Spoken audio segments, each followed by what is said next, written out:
Hey, this is Russell deCarle, and you're listening to the Northern Report. Well, good morning, good afternoon, and good evening, friends. Welcome to the Northern Report. I'm your host, Sean Burns, and I'm coming right at you from Winnipeg, Manitoba, Canada. Here on the Northern Report, I aim to shine a light on emerging and existing Canadian talent, as well as some of the legends we're still lucky to have with us. My guest on today's show is Russell deCarle. Russell's work in Canadian Country Music Hall of Famers Prairie Oyster is well known nationally and internationally. Various configurations of the group remained active on and off for close to 40 years, and during this time they were awarded 6 Junos and more than 10 Canadian Country Music Awards. Since his 2010 debut solo album, Under the Big, Big Sky, Russell has gone on to release 3 records under his own name and has continued to tour regularly, performing as a duo or with his trio in theaters, folk clubs, and house concerts all across Canada. If you've tuned into Boots and Saddle even semi-regularly, you know that I've got a soft spot for singing bass players fronting a band. It was one of my earliest musical dreams, and something I eventually did do for the first 10 years or so of my own career. Russell set the bar for me. A rock-solid bass player and a beautiful singer, his work and style remain a big influence on me to this day. Friends, I hope you'll enjoy my chat with one of my musical heroes, Russell deCarle. How are you doing? I'm not bad. How you doing, man? Well, in the big picture, I'm hanging in here. I live in a great spot, so it's good. And I have other interests outside of music, so that sure helps too, man. So yeah, I mean, it's been a bizarre year, though. Precisely what I got going on. Like I host a weekly radio program here in Winnipeg, but since I've been home off the road too, it's like I need to do shit or I'm going to get into trouble. Yeah, I hear you exactly. Where do you live? I live northeast of Toronto, about an hour and 20 minutes, hour and a half, near a little place called Janetville. I have an old pioneer farmer out in the country. Been there for a long time? Yeah, since 95. It's fantastic. I've got 125 acres and a great variety property here, so that's great. Lots of work to do, but it's just a great place to live. I have one neighbor I can't see or hear, and yeah, I'm not that far out of TO, so it's great. Did you grow up in Toronto? No, I was King City. Okay. A kid when it was kind of a nice little town then, but it was close enough. The great thing about growing up in King was it was a nice little town, a country town kind of, but it was close enough to the city, so we weren't complete hicks from the sticks. It was great. Were you the only one in the family cursed with the musical talent, or is there others? Others played, but I was the only one who really, ended up playing professionally. Was there a lot of music being played in the house when you were growing up? Radio, yeah. I remember my mother singing all the time, and my dad played harmonica. But my, pop radio then I grew up with, which informed everything I do now because it was just so less homogenized than the formats. I mean, God, I even think of Chum radio when I was a kid. Mm-hmm. You'd hear Frank Sinatra, Dean Martin, the Beatles, Buck Owens. I mean, Yeah, you're hearing like right? Motown and the Beatles and country music all on the same station. All at the same time, man. So all that stuff informs what I do now for sure. So when did you decide you wanted to start playing then? Man, I just fell into it. Like I always loved singing, and that was always good for me. And it was never really a conscious decision, man. I just kind of fell into it and started, jamming with some friends. Keith Glass, for one, the original, the guitar player in Prairie Oyster. He and I were kids together. Oh, in King City. His parents and my parents knew each other before he and I were born, so we have a long history, man. Holy shit! I didn't realize that.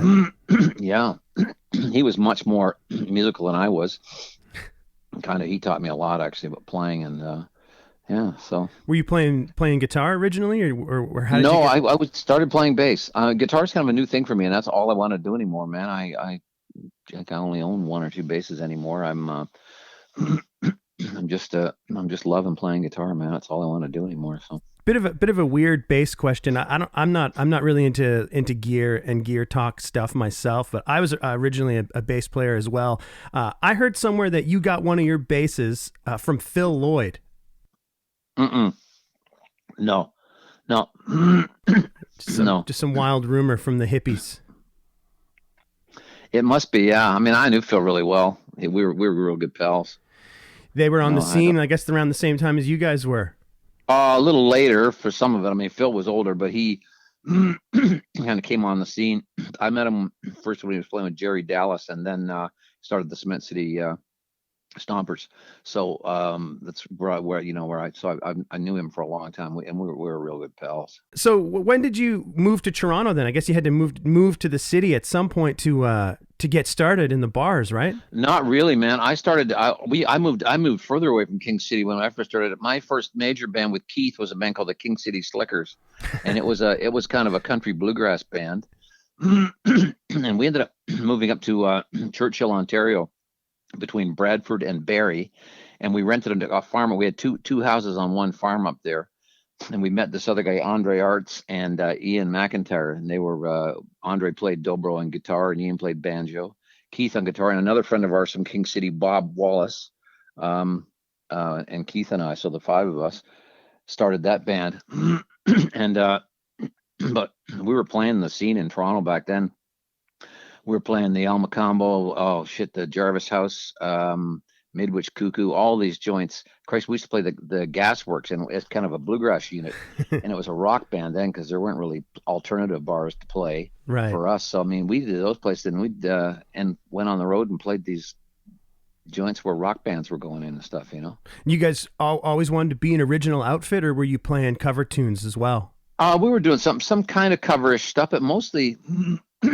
Back then, a little bit of original material, but mostly cover stuff. But it was obscure cover stuff. You know, we always did something different. So there was always a spot for us because we did something different. But you always were drawn to the country music, the traditional sounds. Everything. When I was a kid, I loved R&B stuff. I still do all that stuff that I grew up with. You know, I loved all that great stuff, and early pop stuff I dug, but yeah, I don't know how I kind of slid. I always liked the country edge of stuff, and then I don't know how we got into the bluegrassy thing. A little bit of that. I was influenced a little bit, certainly, by Bruce and Brian Good, who I met pretty early on, and with the Good Brothers back when they were James and the Good Brothers, before their brother Larry joined playing banjo, and those guys were a bit of an influence, and turned me on to some pretty cool music bands like the Dillards and stuff, and so that was a really big influence on us. And then meeting this guy Ian McIntyre, he was older and a really great banjo player and really accomplished at that point, and he turned us on to a lot of really great bluegrass stuff. So yeah. So you guys are getting away with doing the traditional music in the rock clubs in Toronto. Yeah, it was wild. Yeah, that's. So does the band forms in 1974 and lasts for a few years and then like breaks up and reforms. What's the story there? With Oyster? Yeah, we split up, I think, in 1977, 1978, and then split up for a while. Keith had his own band, had the Glass Band. It was kind of a rock and roll R&B unit, and I ended up going to play bass with him for a while, just singing harmony. I sang a few tunes and played bass with him. That was fun. And then I quit that. I just quit playing for a while. I went through some stuff and quit playing and did some other things, and then got back into playing with Chris Whiteley and Caitlin Hanford. They were touring, and they were playing a little bar near where I was living out in the country again, and I'd lived in the city before that. I moved up to the country, and those guys were playing, and I ended up sitting in with them at a club somewhere. And it was kind of fun. And then they called me. I ended up becoming their bass player. So I played with them for quite a while. And so we were going around playing all these clubs. And I kept thinking, geez, no way, the Oyster, it'd be kind of fun to do some of these clubs with Oyster again. So we basically kind of got the band back together in I guess it was about 82 or something like that. I think it was, or 83, to do a reunion, a couple of reunion gigs. I think we played Albert's Hall, and I don't think we played the Horseshoe, but we played Dollar Bills out in Kingston. And it felt so good. We just kind of fell back into putting it back together again. I think that was 83. And then 84, we recorded our first single in January 84. And just when you could actually put a single out and get airplay, and that was on I can't remember the name. Oh, Christ, 16th Avenue label. This guy Stan Campbell and his wife. Stan had been a DJ and he started a label. He'd been a DJ at CFGM, the country station in Richmond Hill. So they put that record out. There was a song called Juke Joint Johnny, which was an old Red Sovine tune, but kind of a rockabilly country tune. And then the flip side was we put a tune of Keith's on there called Give It a Little More Time. And Juke Joint Johnny, man, it got played all across the country. I think we got nominated for a Juno on the strength of that one single. It's crazy. We didn't win it, but it was pretty incredible. So that kind of got us rolling. And then I think that August of that year, we put out another single. It was a cover called Rain, Rain that I pulled off an old George Jones record, kind of a Latin, kind of a wacky tune. And we actually had a mariachi trumpet on it. Chris Whiteley played trumpet on that tune. That was 84. And then, what happened then? I guess we went in the studio with a couple of producers and made our first record, Oyster Tracks. And those two songs ended up on Oyster Tracks as well. Or I guess there were 3 songs. I think we just put the one-sided single, with Rain, Rain. But you guys had already established a fan base in Southern Ontario, like down the 401. Yeah. Right. Yeah, we had. Had you been leaving Ontario to perform yet? Not very much, man. I don't think we got out of Ontario till about 1985. I think was 85. We went out. We started, or maybe 84. I can't remember. I remember playing in Calgary, a club out there, and we just went out for a weekend. We played a club and we did a festival. Maritime Reunion Festival at Rafter 6 Ranch out by, where the hell is that? That's out by Canmore, I think. If memory serves. It's a long time ago. But you weren't doing 6-nighters out there.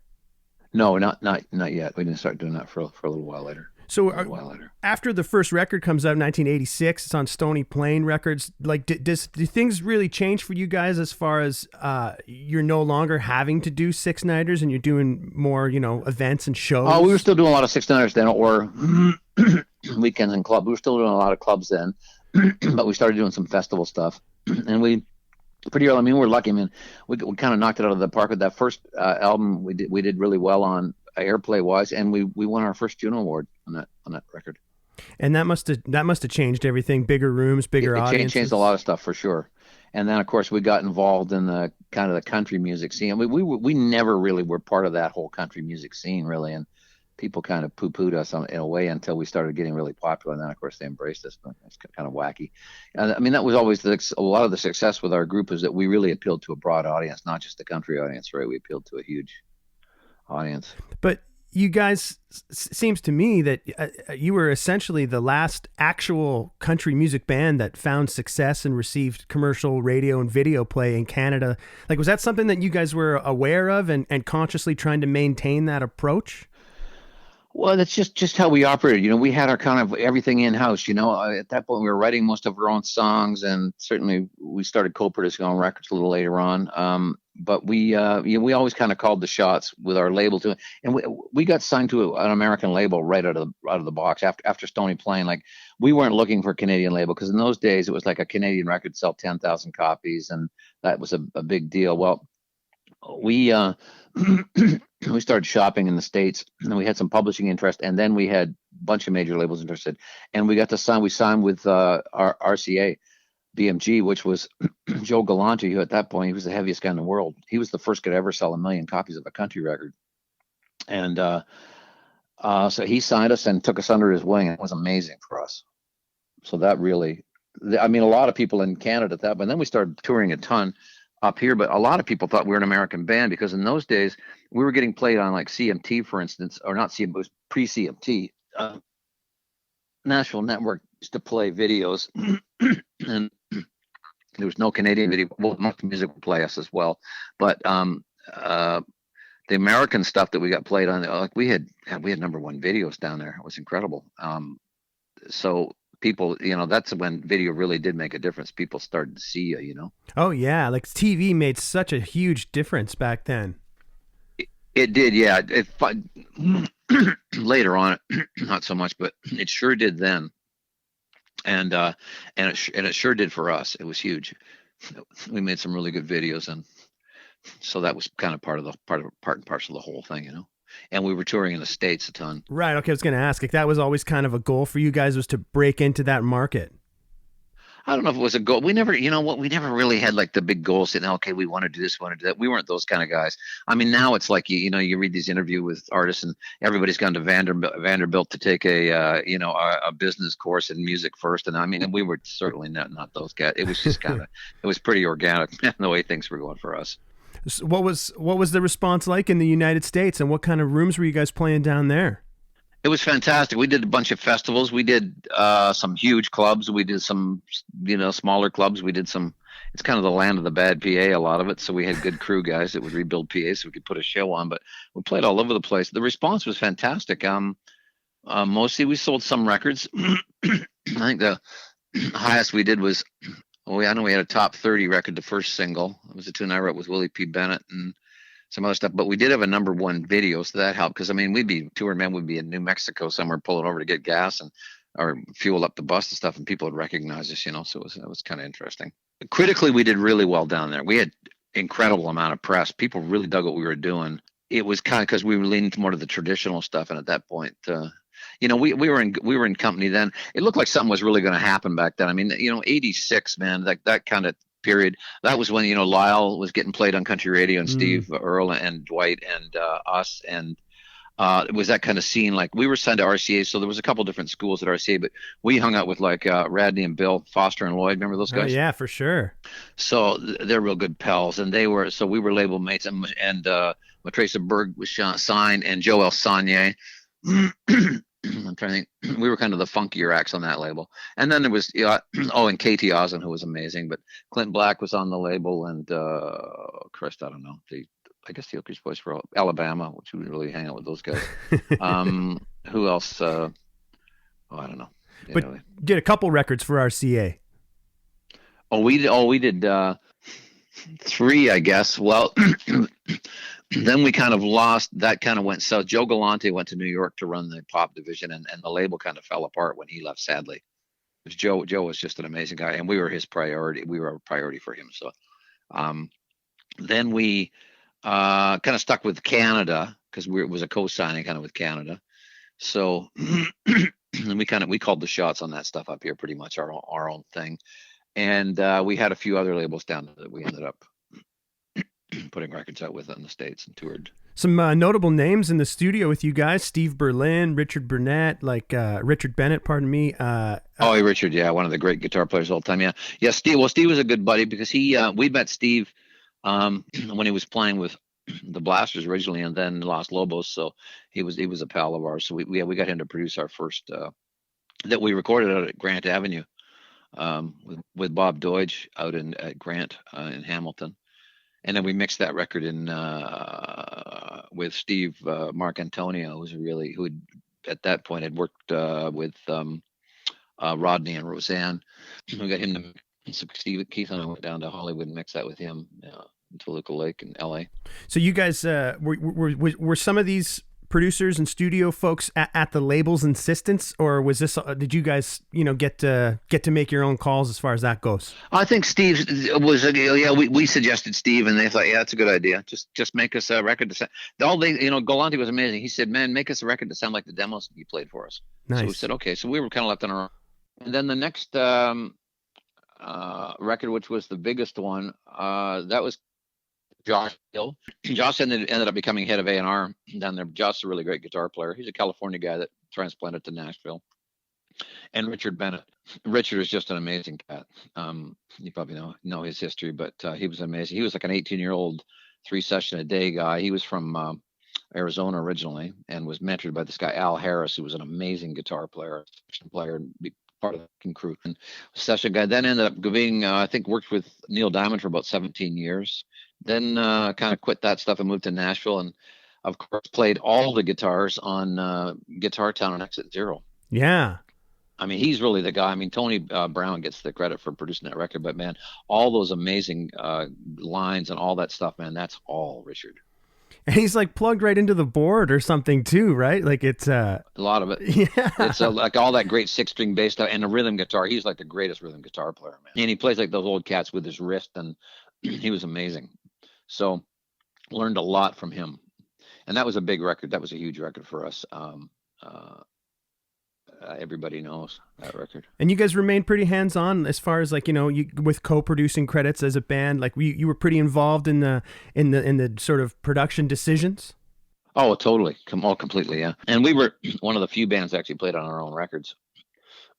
Hardly any bands played on their own records. I'm wondering how you guys chose the material mainly for the albums, but also live, because I know there's a number of you guys that were contributing to the songwriting, and you also co-wrote tunes with other folks. So how did that go? Were you people bringing songs to the band and then you're sort of hashing them out, or? Yeah, I mean, we would get stuff certainly, and we were kind of, I wish I'd been writing more then, because we had the opportunity to write with everyone. Keith took that opportunity and co-wrote with some really heavy, because we were like taken right into the fold there, man. We could have written with the heaviest cats in town. It was great, and we were getting material from the heaviest because we had a major label signing, so people were getting this material. Not a lot of which we cut really, and in retrospect, we probably should have cut some of it because a lot of it became huge hits afterwards. I've still got, a milk case here carton full of cassettes of demos that I need to go through at some point that we were getting from these people, and, but Keith and Joan wrote the lion's share of the early stuff. I didn't really start writing till I think I had one song on that record, and, on the Everybody Knows. And then, the next record I wrote, Such a Lonely One. That was a big record. I think that was our first #1 single. That was a big record for us. And then the later record I wrote, I think 3 songs I wrote. I guess our first record I co-wrote "Goodbye So Long Hello" with Willie P Bennett. So that was our first American release. That song. But Keith and Joan wrote the lion's share, and the other material.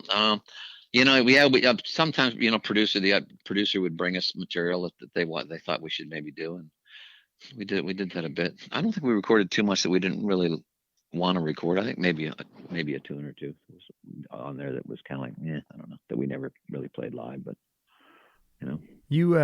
you cut songs that Willie P wrote, and you co-wrote tunes with them. You got any good Willie P Bennett stories you'd be willing to share?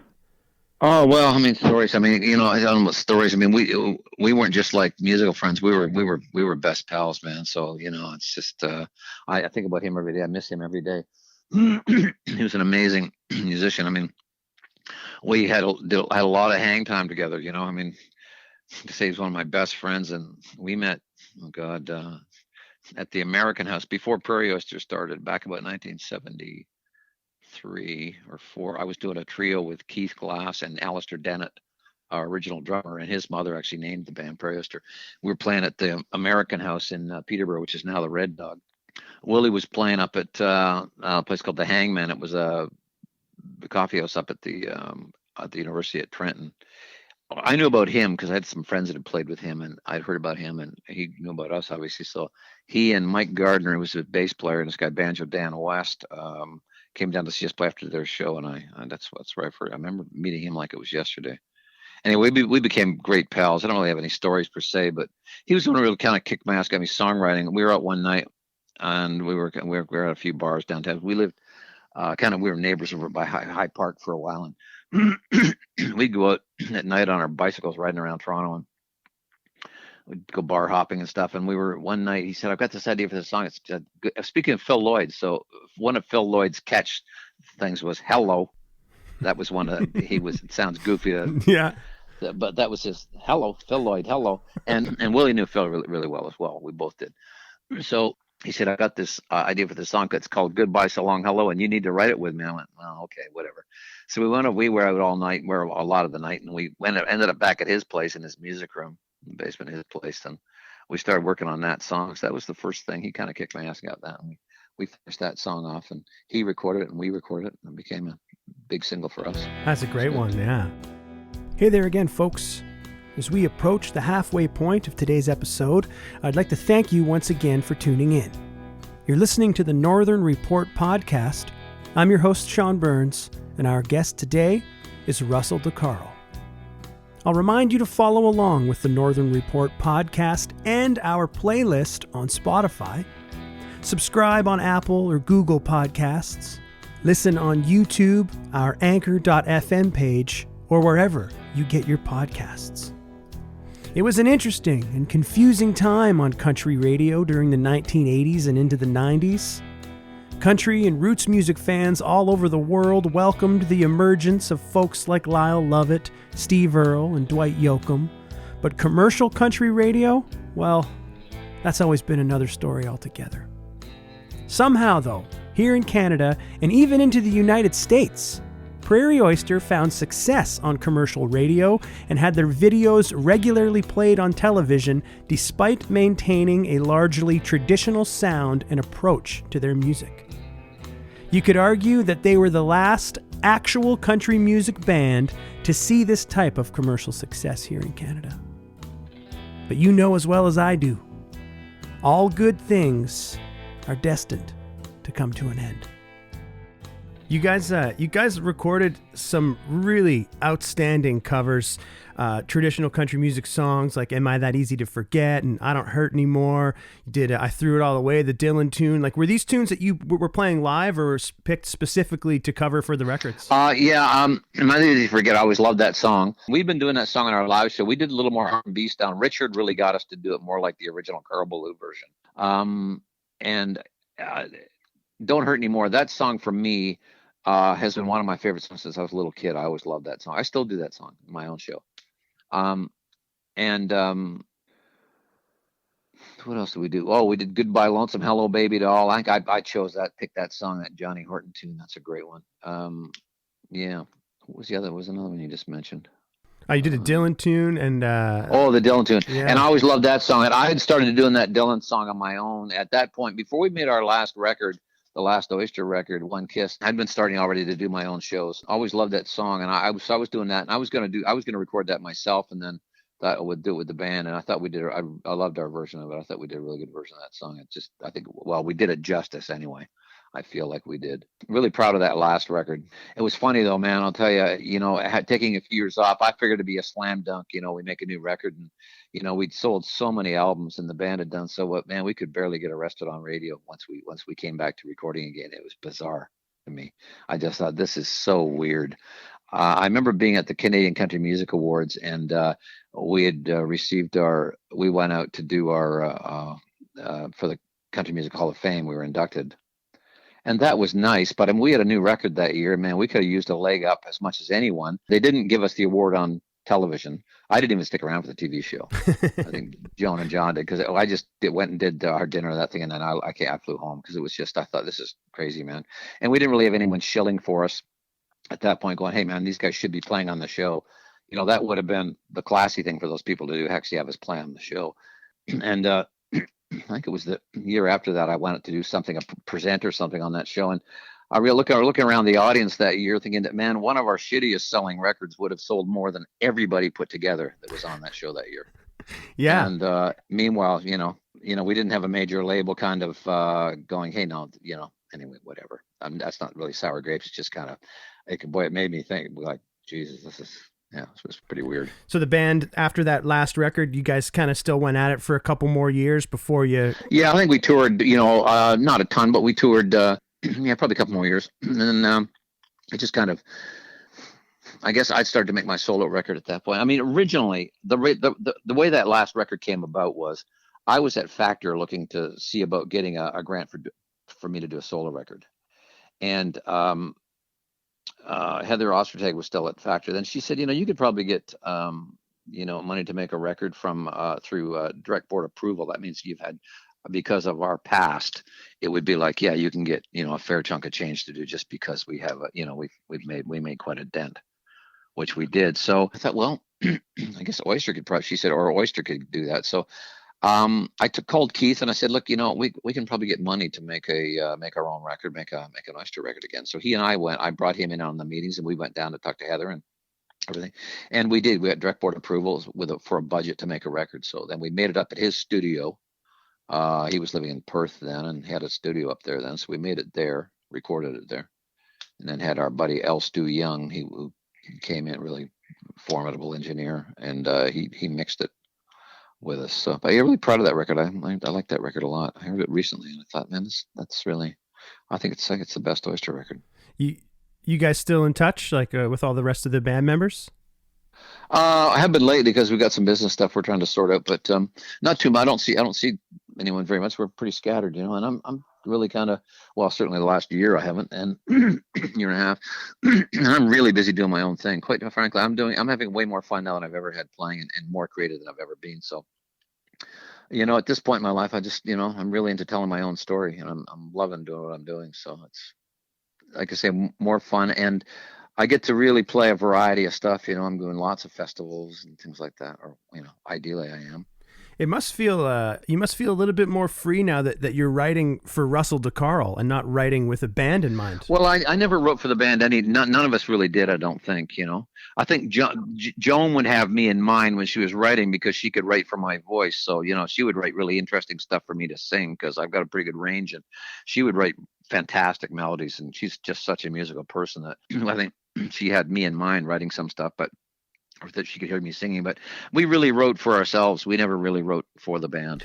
That's interesting. And then you'd bring tunes. Yeah, it was never that kind of deal. I mean, I was never that kind of writer. We're all going to write a Prairie Oyster song because people would say, "Well, I've got a perfect song for you guys," and then we'd go like, "Well, fuck, we don't know what the perfect Prairie Oyster song is." Yeah. Your first record, Under the Big Big Sky, that comes out in 2010 while the band is still active, and you've now gone on to release 3 solo albums. Yeah, I have. Yeah. Yeah. So what's it like, the difference for you in the studio making the solo records versus the days making the band records? Well, I'm producing for one thing, or I mean, John Sheard really produced it, but we worked together on the first record, but we're totally we're in the same ballpark. I have complete say on the material. I'm writing most of the material. Well, the second album I made, the Russell deCarle trio record with Dennis Keldy and Steve Briggs and myself, that was basically recorded live, and that was cover stuff that I've been doing in my show, live show, and we recorded that over a couple days live. But the other ones, I'm writing the lion's share of the material. I think I wrote everything but 2 songs on the Under the Big Big Sky album, so it's my material. And really picking the players, doing the casting that I want to use. The nice thing is, I use, great players, but all those cats also play with me live, right? So it's not like I'm using, just hired guns, right? The trio is really great. It's nice little scaled back configuration with the guitar and the accordion. Can you tell us about those fellas in the trio, how you sort of landed on having that as your show? Well, I sure can. Yeah, I mean, Steve Briggs, who still plays with me all the time. I think I've only done 2 gigs without him in my solo career. But I met Steve. He was playing with a band called the Brothers Cosmoline, and the Bebop Cowboys, of course, is his band. And I met him, and I got a call in 2004 to do a tour opening for Merle Haggard. This guy Paul Merks, who was the promoter on the tour, he had seen me do. I was on a songwriting tour, coast to coast. Or with a collection of people. Hayden Neal and I did the whole thing. Hayden, of course, was the late great Hayden Neal from Jack Soul, and we were in Vancouver. And Paul had seen the thing in Vancouver at the whatever, I can't remember the theater now. Anyway, he called me out of the blue one day and said, "Man, I'm doing this Merle Haggard. I saw you," and he said, "I really loved what you're doing. I'd love to have you." And I said, "Oh, do you want a band?" He said, "No, not really." I said, "Well, a trio." He said, "Well, maybe one other person." So I thought, okay, so I thought that's just too good to be true. So I phoned a friend of mine, and he checked out. Certainly, he was on the up and up. But turned out I even met him years before, this promoter, and great guy, Paul. And I had met Steve, and I think I did a song I was in a song pull at a Ontario Folk Alliance thing at some point, and Steve had played a couple songs with me. I got him to play with me on a couple songs. So the Merle trip was amazing. We did 13 dates and 14 days. So that's where I met Steve, really, and we really bonded because we had a lot of time to play. We played every day. We were hanging out in dressing rooms. So we had a 20-minute opening slot. So we were just sitting around playing guitar all the time. So we really bonded on that tour. So anyway, that's where Steve, how I really met him, and we became pals. I'd known Dennis. Dennis had played on. He would sit in with Oyster a little bit, and he played on a couple of our records. Played some accordion. I mean, Dennis is also one of the finest, or keyboard players too in the country. He's an amazing Hammond player and organist, and just he's a great musician. So we toured in that configuration for quite a long time with the 2 of those guys. I took them out with me, and it was really full. I mean, we had a huge groove, the 3 of us. That we could play dances and halls with that trio. It grooved so hard. It was fantastic.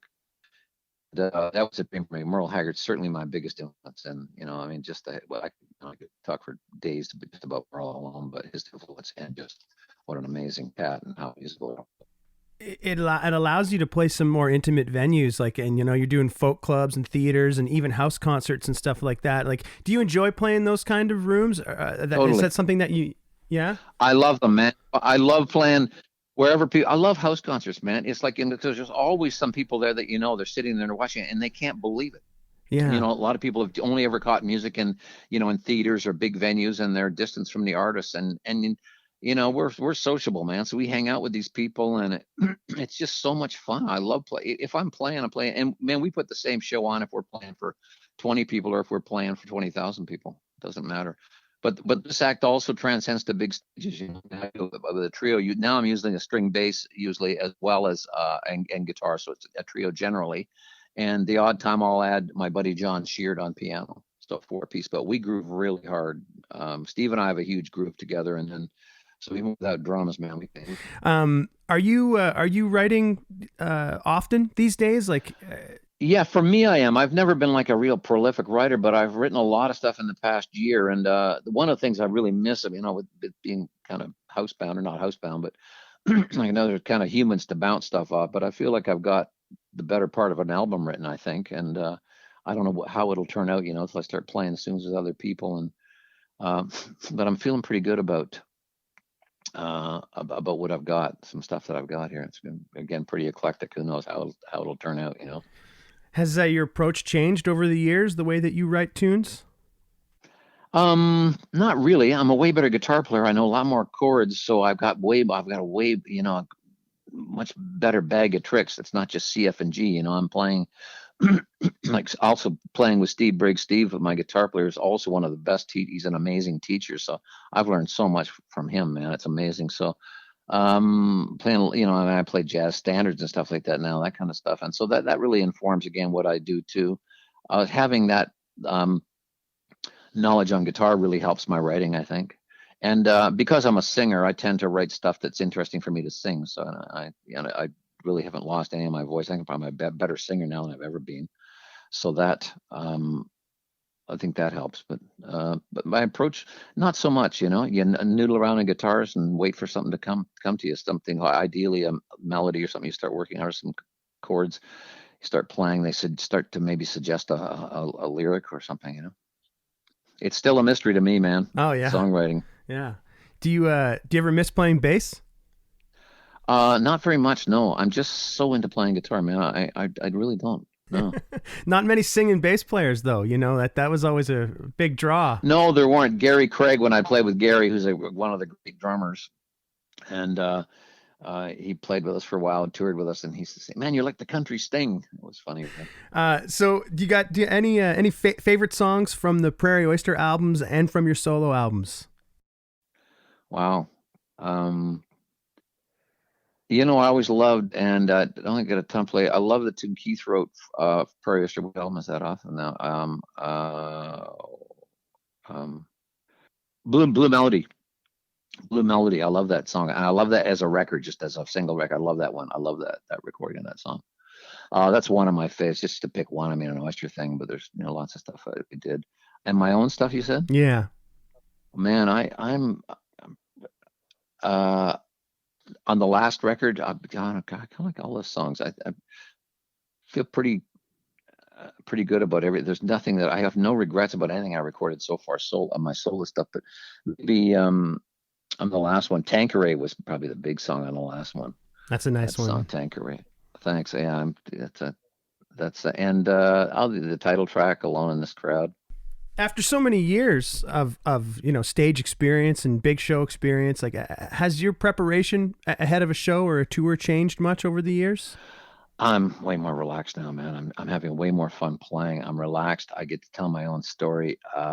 If a line works, something works, a story or something, I'll tell that again. But mostly I play off the audience, and I'm just way more comfortable, you know. I mean, there was a time when you're younger and you forget a lyric and oh my God, you get so nervous and then you start thinking about it and geez, you break into a cold sweat and you start forgetting stuff right and left and you're like, oh, what am I doing here? Now you make a joke out of it, right? It's just like it's you know, people come to see you and they want to hear stories. I've got stories for every song that I do. If I, you know, I can tell, you know, I'm kind of emotionally connected to everything I do. Even the all the one of the great things I love about doing my own thing is I get to do my material, which I could do a whole night of my own stuff, but I still do some obscure cover stuff that I just love to do. I get to do whatever I want. So it's I have a huge repertoire. I hardly ever use a set list, so I'll just play the crowd and pull them out. You know, People still ask you to do Prairie Oyster songs. Sometimes, I was nervous about that when I first started doing my own show. I remember the first kind of big show I did. It was at a hall out in Bragg Creek, Alberta, and but that was kind of Alberta's always been huge for oyster. I thought, oh man, and I'd had a sold out show there. I thought, oh man, it was with the trio with Dennis and Kelly and Steve Briggs, and I thought, man, I hope all these people aren't expecting me to come out here and do oyster material, because at first I wasn't really doing any at all when I started doing my own thing, because I didn't really feel like it was fair me going out and doing oyster material. Meanwhile, not doing oyster shows. Um, but man, people lined up afterwards and they were just like happy to see me and happy to hear me. And I think a lot of people liked the fact that I was playing in these shows really feature my voice, because it's not like I'm not singing over a 6-piece band and drums and stuff, Yeah. And they love that. And I think they just love the intimacy. Now I do some of the oyster. I do stuff that I wrote. Oyster. I do Such a Lonely One usually, and I'll do One Way Track. They're both really big hits, and a few other things that I wrote. It must be nice though for you now, because during the heyday of the band, it would have been, there would have been pressure. It was a business, in a different way than it is now, I guess. Oh yeah, I mean, we had a lot of people to pay, man. We had crews and buses and management, and it was a huge deal. But it's expensive to be successful. Truly, and it's a band, I mean, so it's like, it isn't like, we ended up with any money in the bank at the end of that band, because I mean, everybody else got paid first, and bands just generally don't. I kind of feel like an old hockey player sometimes. I see what some of these young acts are charging now for festivals and stuff. Canadian acts, it's like, man, I feel like one of those old hockey players that like, yeah. Jesus, man, I wouldn't have minded a piece of that, man. Yeah, to do 5 shows for that money. Yeah. Yeah, exactly. So when you've been, I guess pre-pandemic, you were touring pretty steady. Like, how long were you guys going out as a trio on those tours?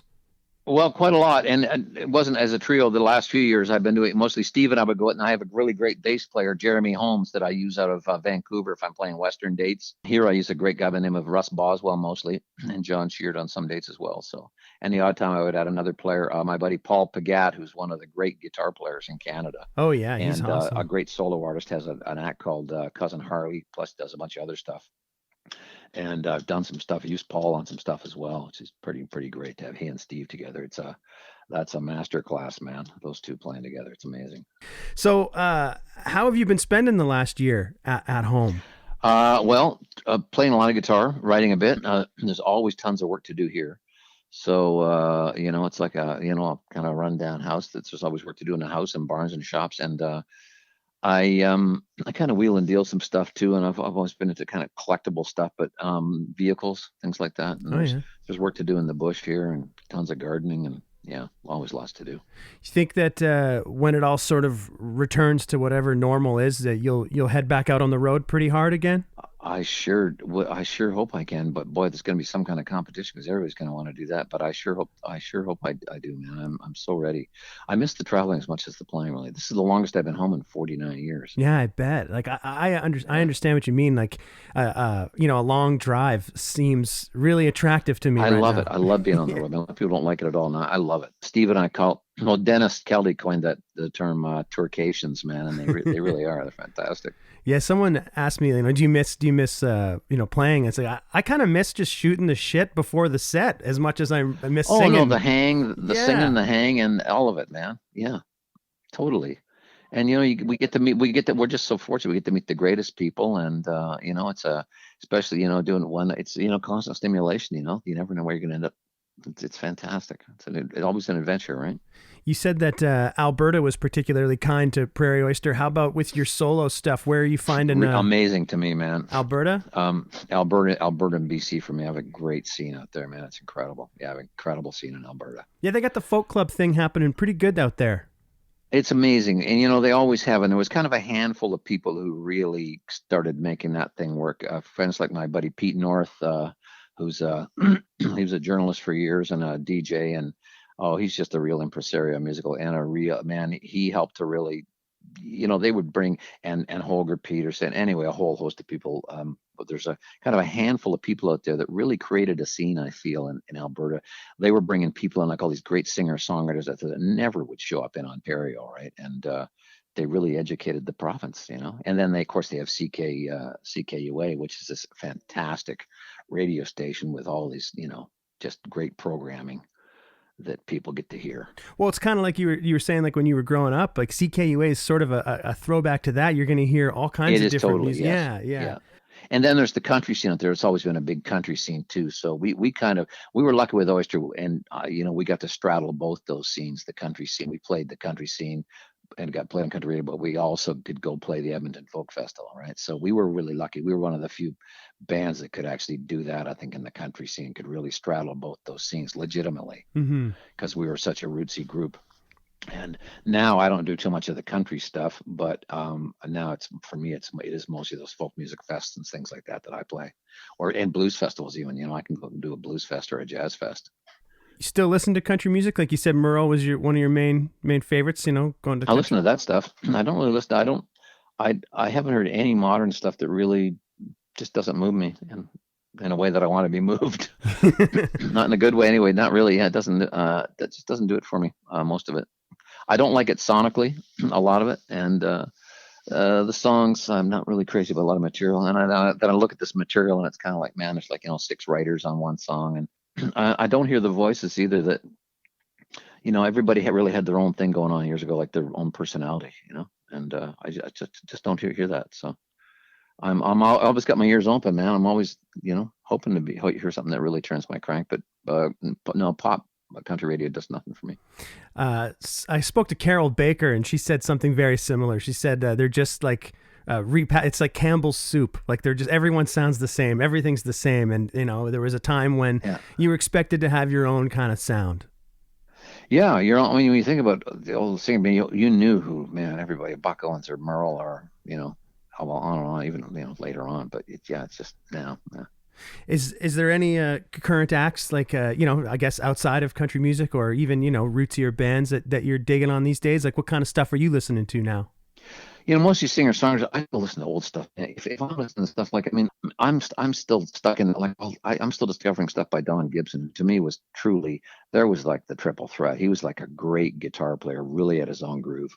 One of the great singers of all time, and truly one of the great songwriters of all time. Mm-hmm. This is a guy that wrote "I Can't Stop Loving You" and "Oh Lonesome Me" in the same afternoon, man. Like for real. Yeah. Cats like that, and there's young people, that I really dig, artists, like guys like Corb, who's really got his own thing going on. I think he's got his own thing. I really dig him a lot. Again, if I start naming people, I'm going to forget a bunch. But mostly young, what I consider rootsy folk artists, I really dig a lot, have their own thing going on.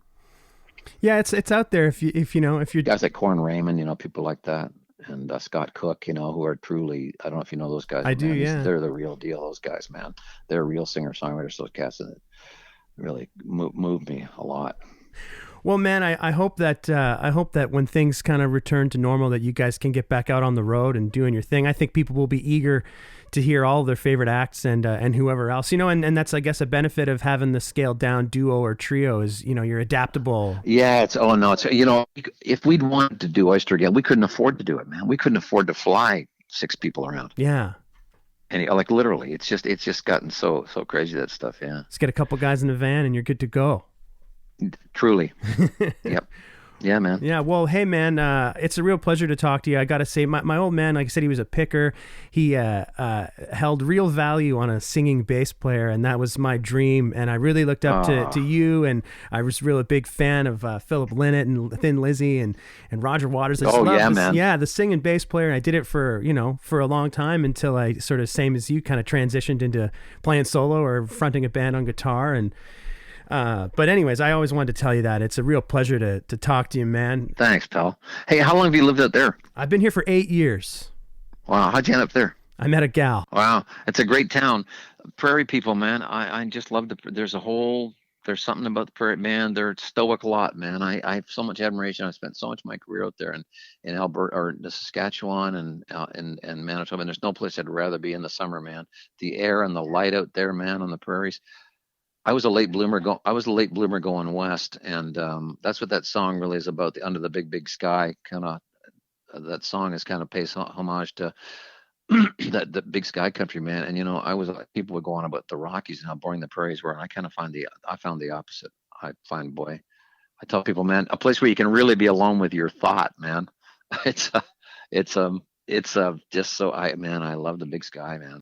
I don't know where I'll play them, but man, I need to do a show out there. That's for sure. Yeah, man. I will be at some point when the smoke clears, man. I'll keep you posted. Stay in touch, man. Sounds good. Thanks so much, Russell. Great to talk to you, man. Thank you, pal. Bye. Okay, bye-bye.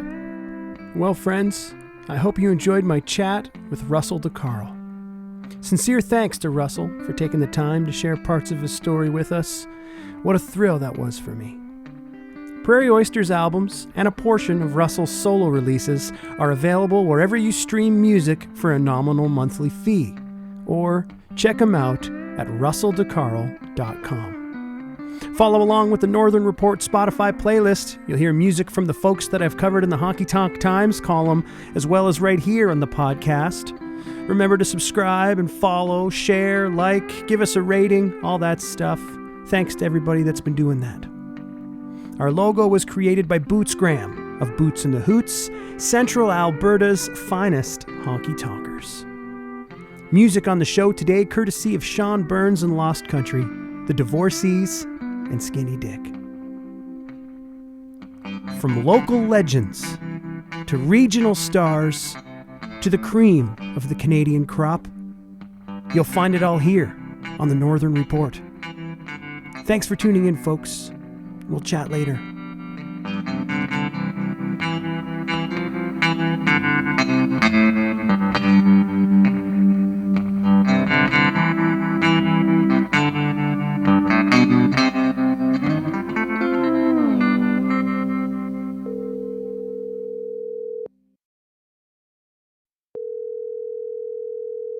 Hey. You got something for me?